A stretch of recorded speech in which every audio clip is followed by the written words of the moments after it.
Death da, Eubinaken. Welcome to podcast number 169. I've been on a bit of, what shall I say, autopilot today, really, because we had a call in the night last night, second one of the week. The first one was quite local, here in town, so that wasn't too bad. But this one, this week, we had to go up near Lanson. We had the call about 2 o'clock this morning. And by the time we got back, I think I got back into bed 25 to 5. And I don't think I got back to sleep again. I might have drifted off. We was meant to go for a run this morning, and Beth was awake when I got back, which is unusual because normally she sleeps through everything. And I said, I think we'll give the run a miss today. So we did. So, yeah, been a bit on autopilot. You kind of go bed tonight thinking, hopefully we can get a good night tonight. But I ain't as young as I used to be. But there we are. So I'll try and struggle through with this episode, but I'm sure all will be well. So quite a bit have happened since I spoke to you last week. Like I said, last Friday was a manic day for us. It started with our first funeral at 8:20 in the morning. Again, one of these direct funerals like the ones you see advertised on TV, where we go to Glyn Valley. But then we was there again for 9 o'clock for the attended ones where you allowed up to 15 people and you were in the chapel for 10 minutes. So obviously we had the two teams on there. So we had that. And then back again, Glyn Valley for Terry's funeral. Such a character, Terry, a real bridger. And there was a lovely gang there. And there were some lovely stories there as well. And including quite a few used in the eulogy from our old mate, Rowe. Rowe did do a podcast, well, quite a long time ago now, really. You have to troll your way back through the old episodes before you find Ter's episodes. But he had some lovely stories that was included in the eulogy too. And that was beauty. And we had the West Ham crest as the floral tribute because Ter was a real Amherst fan. And then after that, also Muriel's funeral from Port Isaac. Again, a lovely crowd, very popular lady. So it was a busy time. And then our limo was out on hire as well after that. So, yeah, Friday was a busy day, I must admit. Well, then in the evening, it was late night shopping in town. And we managed to get over there about 7 o'clock. By the time we got everything sorted out, mother and got home, had a quick tea. And as far as shopping goes, 'twas a disaster. But 'twas a lovely evening. The shop shut at 8 o'clock. We got over there, bottom of Mulsworth Street, which for any of you that don't know, it's the main street going up through Wadebridge. When I was a boy, there was two-way traffic going up there. Well, now it's been pedestrianised. And it's there by the bottom, by the Swan Hotel. And that's where we started. And we got up as far as Stuart Robertson's, the jewellers. And by the time we got there, which is only a few yards, not for a very long distance at all, it took us an hour. Because you go 2 or 3 paces and then you'd stop talking to somebody else you knew. And it was fantastic to see so many people. But we didn't spend any money. I tell you, the shopping side was non-existent. But it was a brilliant evening. There was loads of photos taken. Simon was there. He took some photos. We did get on, I think it was Visit Wadebridge. We was there, me and Beth, and we met Laura Knightley, and he just come along, just took the photo, and that went on the Facebook page for Visit Wadebridge. But fantastic photos, fantastic atmosphere. It's a bit like when I go Royal Cornwall show. None of my family go with me now. They used to go like 4 or 5 of us, then it dwindled down to just one. And now nobody will go with me because I don't get very far before I stop talking. So it was a bit like that last Friday, but it was a proper evening. And talking Christmas, you may have seen on our RJ Bray Facebook page, we have put up our Christmas tree again. And this is for anyone who's passing, who wants to come in. And we've got little stars and hearts and that. If you want to write a little message on in memory of a loved one and put it on our tree, that's what it's there for. Always very popular every year. So if anybody wants to pop in, that's fine. I've been pretty busy actually on the our Facebook page this week. I did a couple of short videos, or reels as they like to call them. One of them, I was a little bit late really. I was at Glyn Valley and the steam train went across the bottom of the field, and I got the phone quick enough to see the whole trail of the smoke that had come out of the train. If I'd been a few seconds earlier, I could have actually videoed the train as well, but I'll try and get that in the future. So I did put that little film on. And also, I think it was the same day, we was down St. Michael's Church down at Perthilly for a little interment of ashes. We had a little service in church. Then we came out to where we bury the ashes, and it was beautiful. I know that I put on some videos when we've been down there in the past weeks when the tide was out. Well, today this week rather, the tide was in and it was handsome. So if you haven't seen it, you want to just go and have a look at that.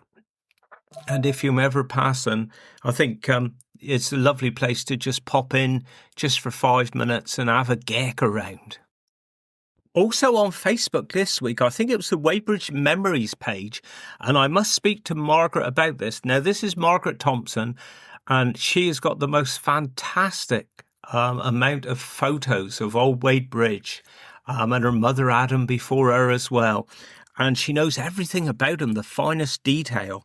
And she put on a fantastic photo of King Henry VIII when, no, it wouldn't King Henry VIII. God, that would have been King Edward VIII.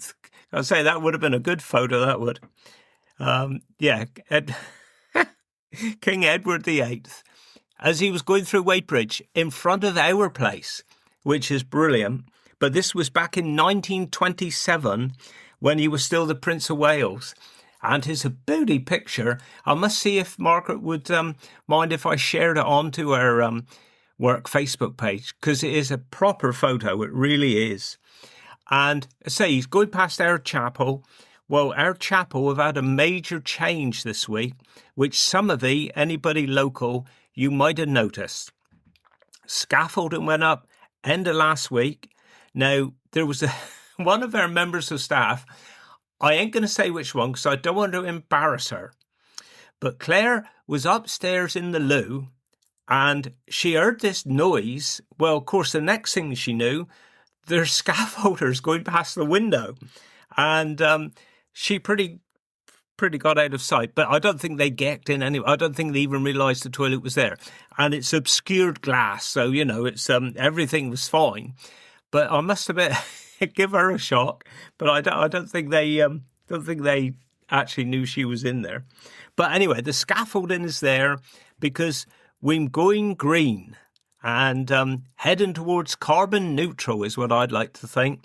And we've had 30 solar panels put on the roof at our chapel.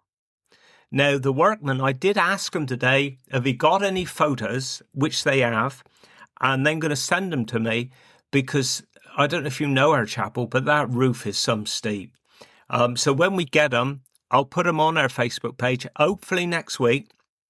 And also, I'll just let you know how the electricity generating is going on. We got 30 panels, and I'm hoping that it should help out with the energy bills, but also you helping the environment. We got 7 batteries as well that the electric is being stored in. So it is exciting times, really.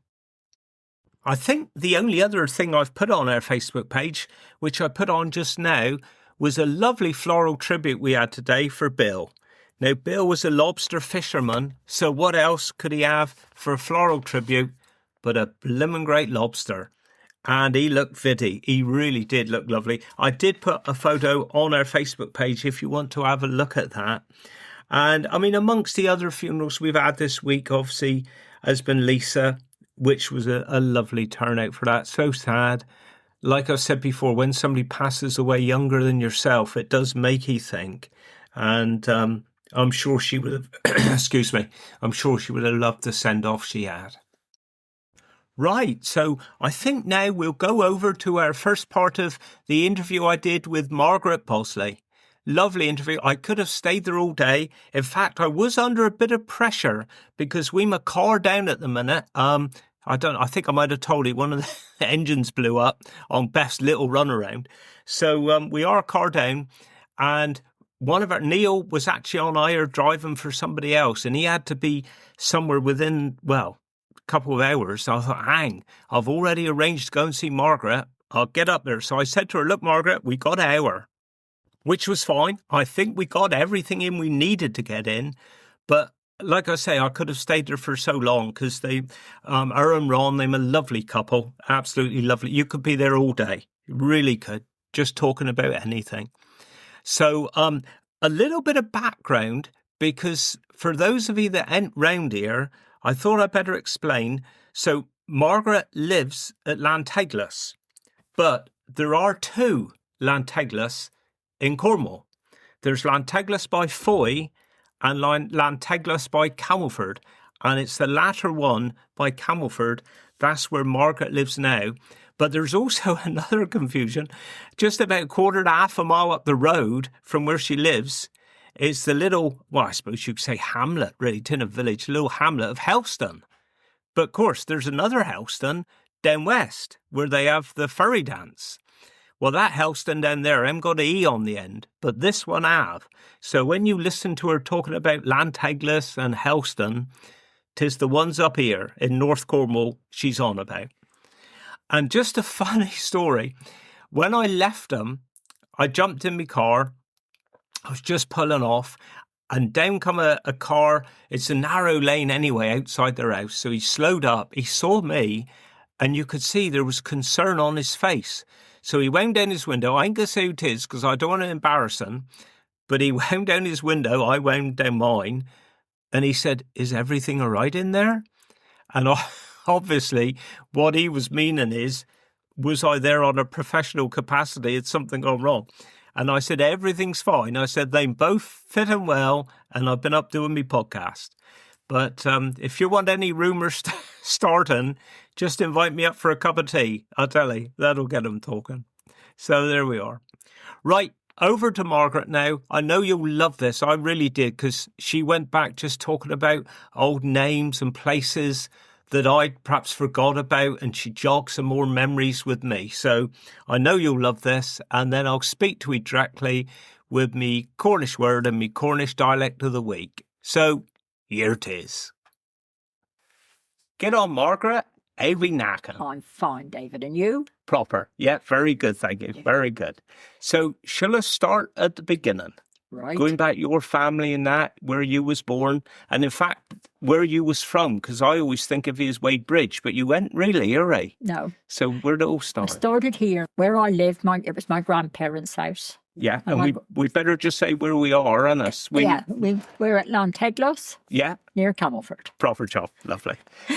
And my grandparents had the choice, my grandfather had the choice of the two houses here at Llanteiglas. Yeah. Or £100 from the vicarage. Right. And he chose the two houses. Oh, yeah. So obviously he had two sons. So my dad and my uncle, they had one house. And my dad got married. Yeah. And lived where I'm living now. Yeah. And my uncle lived in the house below. Yeah, okay. And then I was born down at Treadwell. Yeah. Before we start there then, so if we say what was like granddad's and grand's Christian names and mum and dad's names then? My grandfather's name was Robert. Right. My granny's was Blanche. Right. And my father's name was Jim. And my mother's name was Ethel. She was an Osborne. Right. From Wadebridge. Right. And what was father's surname? Saltern. Saltern. So my grandfather and grandmother was Saltern. Salterns, yeah. And my father was Saltern and my mother was Ethel Osborne and married Jim Saltern. Yeah. So father grew up here then, did yes. he? Yeah, he did. Yeah, right, yeah, okay. Grew up here. Yeah, all right. And then I had my sister, she was born 11 years before me. Joan, possibly born here. I'm not sure. Right. If not, she was born at Trevelling, Wadebridge, the same as I was, because my granny and grandfather Osborne lived down there. Oh, right. And Mum went home we'll say, to have our babies, and then back here. Which they used to do, didn't they? Yeah, that's right. Our babies and back here. Yeah, okay. And then I moved back. I went to school here, and then when I left school... So where would your school be here? Camelford Primary School. Ah, right, okay. Camelford Primary School, which is now gone. Yeah. You know, it's all there's a new school now up by St James. That's right. The secondary school. Yeah. Was it a big school then or no? No, not a great big one, but it was a nice school. Yeah. It was a nice school, but yeah. Nice teachers? Yeah. Yeah. Nice teachers. Yeah.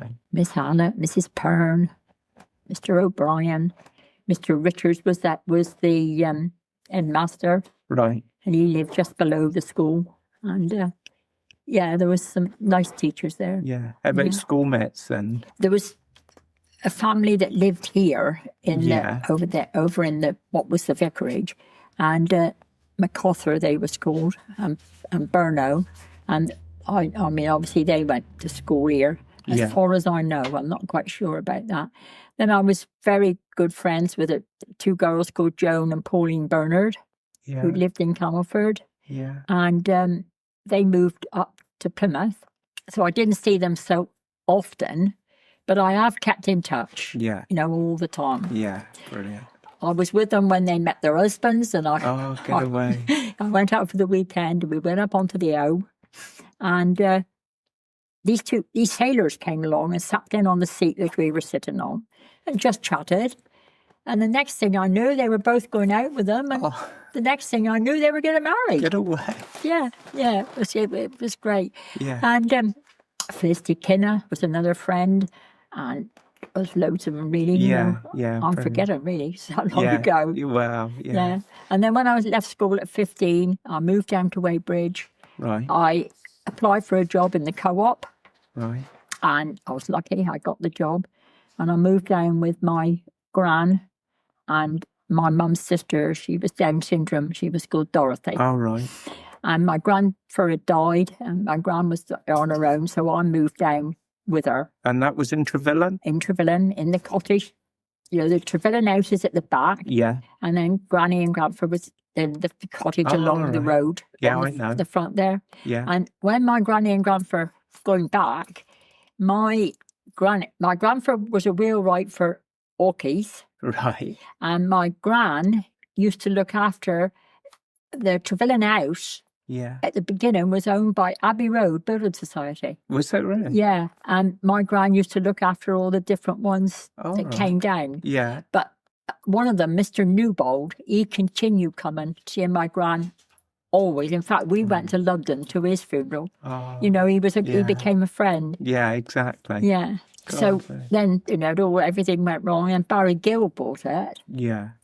And now Janet lives in the cottage. That's Janet, right. I'm not sure of her surname, but Janet lives in the cottage. Yeah. It was lovely down there. Lovely. Stayed down there for quite a few years, really. So where was the co-op to then? On the Platte, where... Is it where Boots is now, or the other side of the road? What's it called across the road? What was it called? What, NSS, you mean? Yeah. Where Four Boys was and all that? Yeah, that was the co-op, and we had menswear. Yeah. Ladies' wear, shoes, groceries, and upstairs was all the furniture. Was it called? Yeah. Yeah. My boss in the beginning was Mrs. Rowe from Rock. Right. And then Phyllis Keane, Mrs. Keane up Glen Road, she took over. Right. And I worked under her, Yeah. And then after, a good many years, I became that if somebody was off sick or anything at Port Isaac, I would go to Port Isaac. Or up here, believe it or not, up to Camelford. Right. Yeah. Yeah. Oh. And it was great. And then, I suppose I moved back here to get married, but I don't know how many years after that it was. It was quite a few years after I moved down. So who did he work with then in the co-op? Bill Waters was on the menswear. Yeah. Mrs. Keane. D. Rowe. Oh, right. Yeah. D. Rowe, I worked with her. Upstairs in the furniture was Mr. May. He was the manager. He was from Delabole. Right, okay. And then the shoes was under the drapery. Oh, right. We had that. Yeah. And then on the grocery side. I can't remember who the first one was, but then Mr. Stevens was the manager. Yeah. In there. Yeah. And then, of course, it all closed down, didn't it, in the end? I can vaguely remember it there, but also, weren't they across the road for a while? A little supermarket there before they moved out the back? Was there or no? I can't. No. I was gone, obviously. I was gone from, I was only there. Yeah. And then I moved up. Back here. Yeah. And we lived in Camelford for a short time. And then I got married up here. Yeah. I married Ron Bosley from Rock. Yeah. Yeah. And then we went back to Weybridge and lived at West Park. That's where I can remember you. Yeah, up at West Park, 103. Yeah. And then I went to work for Atlantic Hotel. I went to the Atlantic Hotel at Polseth. Yeah. Because Ron's brother, Charlie and Sally, our father had the hotel, mother had the hotel. Yeah. And I went out there to work. And then when I finished there, and then I had David, obviously. And then, of course, I went to work for Langs. Yeah. And I worked for Langs forever today because I used to work just evenings to begin with because of having the children. Yeah. And then I used to work evenings and then gradually, we worked daytimes. Yeah. And I mean, when I came back up here to live, I still worked at Langs. Oh, did you really? Go down. Yeah. Yeah. So how long was you living at West Park then? Can you remember?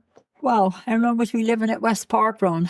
We went back, was married about a couple of years before when we went back to West Park. Yeah, so when we got married, we were in King's Arms in Camelford. Arms in Camelford. Yeah. But we weren't there very long before we went down to West Park. Oh, yeah. Yeah. 103. Yeah. Mm-hmm. We were up the top part. Yeah, 103. Yeah. They were new houses, weren't they? Oh, were they really? Yeah. Yeah. So we've been married 61 years. So if I say we moved back to Weybridge, say 2 years after we were married, so that would be... Yeah, no more. No more than that. No more. So what would that be? So you must have noticed quite a change then, like growing up here really to going like Trevelyan and down Weybridge. I'd go back to Trevelyan. I love Trevelyan. Yeah. It's lovely. Yeah. I used to cycle up the road in my bike and Eddie and Mrs. Pinch. Yeah. Eddie Pinch and that. Leave my bike there and then walk over town and go work. And come back and go home there. Yeah. Yeah. But the road was horrendous going down to Trevelyan because they used to have the dump down there. Ah, yes. That's where the dump was. Yeah. And of course, all the lorries going down. Oh, it was a terrible road. Yeah. Terrible road. Yeah. No, I love Trevelyan. So who else lived down Trevelyan at the time, if we go back there? Well, I'm going back, Barry Gill had owned it. So they lived up in the house then, and his family. And Granny and Grandford, then, actually, after my grandfather died, they put the cottage into two. Yeah. And the first ones to come there and live was Rex and Gwen Hooper. Oh, yes, yeah. And then he was a coal wolf. He lived in Padstow. Gordy, they came there, and then they moved to Padstow. Yeah. And because my Uncle Ken and Marina, they lived... Just try it. Yeah, so Ken and Marina, they was in a caravan down there, but was that after on the you? Quay, that was after me. Yeah, that's right. But they used to, there was people out on, I can't remember what they were called, that lived out on the Quay. Yeah, I see. And then, I did know that Ken and Marina went down there, didn't they? Yeah. As well. But now, I don't think, I was supposed to be going down because I was talking to Janet one day and I hadn't seen her for ages and realised who it was, and we had a lovely chat, and she said, "Oh, you must come down." And I said, "I'd love to, Janet." She said, "Because the cottage, we haven't altered everything in the cottage, you know?" Yeah. And I said, "Oh, I'd love to, but I haven't got down there. But I don't think now you can drive." See, we could drive around right past Granny's and that, and then we could go around and up the Deve. Oh, yeah. But I don't think you can now. I think you can only walk down. Yeah. In fact, there was Susan and I said the other day, we've got to go down and park up and walk down. Yeah. Because I haven't been back there for years. No. We used to do cross-country at school, and even then, I think you had to go through the river. Yeah. So they got stepping stones now Yeah. to get up to the Deve. Well, and that. by the time we used to walk around and go down under cliffs, it was a lovely walk. Oh, I bet it was. And in those fields above, go up the Deve, then walk down through the fields. Yeah, no, a lot of people used to go down Treadwell. Yeah, a lovely. lot of people. Yeah. And it was a busy area of town, really, I think, wasn't it? Yeah, well, work-wise. Work-wise, you see, when the dump was there, all the lorries used to be coming down there, and it was always a busy place. Yeah. And when Gran and Grandpa was alive, they used to rear geese for Christmas. Oh, yeah.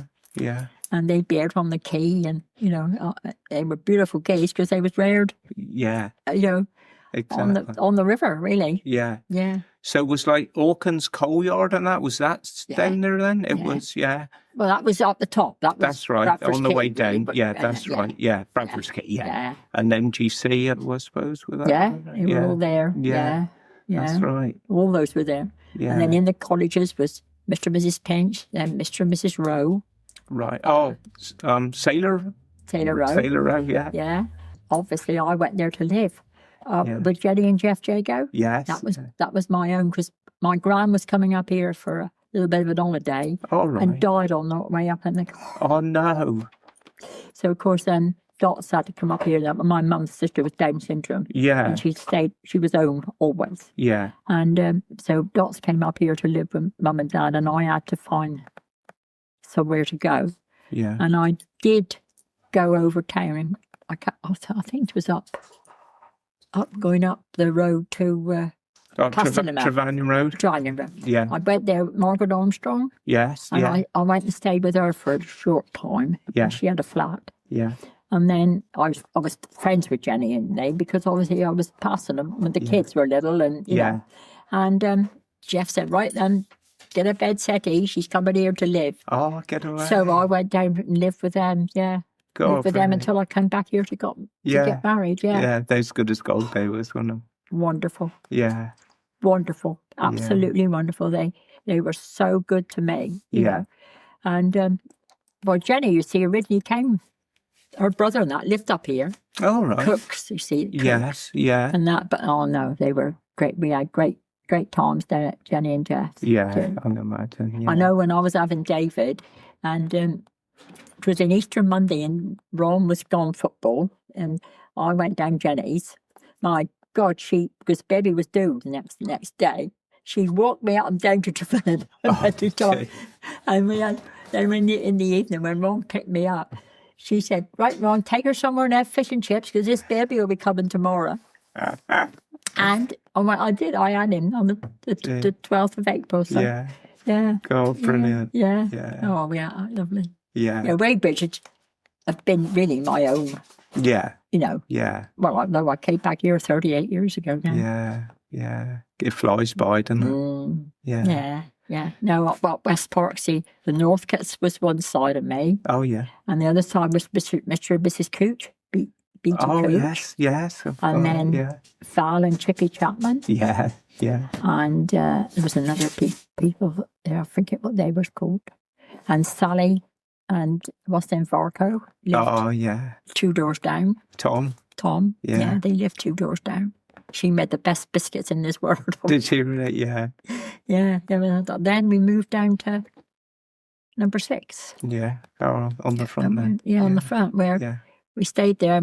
Ron and Austin Weatherspoon was one side. Yeah. And the Pierces, Manderspoon, they lived next door. Next door. Yeah. And then Mrs. Cooch and her husband lived next one again. Then Moira. Yeah. Then Boston Stone. George. Oh, yes. Yeah. Then Terry Rowe. Yeah. All that row. Yeah. And then the other side was Betty's sister Wendy and John. Oh, yeah. And then, Stephen lived at the road here, Stephen Babs. Oh, yes. That's right. And then our Ange was on the end, Ange Bushen. Yeah. Was on the end. Oh, she lives there too. Yeah. Well, thank you, Margaret. Wasn't that proper? I hope you enjoyed that. If you're a Bridger or Camelford Way, I hope you enjoyed listening to some of the old stories. If you ain't from around here, I just hope you enjoyed 2 old Cornish people having a yarn with Ron in the background. Mustn't forget Ron too. So my Cornish word of the week, I think I will do for Lanteglas, which is where she lives now, obviously where Margaret lives with Ron. Lanteglas, it can mean either church valley or church stream, because it can be the same word. But, the church valley or church stream, because it is down there in the valley. So that's what Lanteglas is. And for me, Cornish dialect, 'tis going to be cut up. Now, if somebody is really upset about something, if something terrible's happened and say they're really crying their eyes out, they're really upset, they say, "Oh, she's pretty cut up."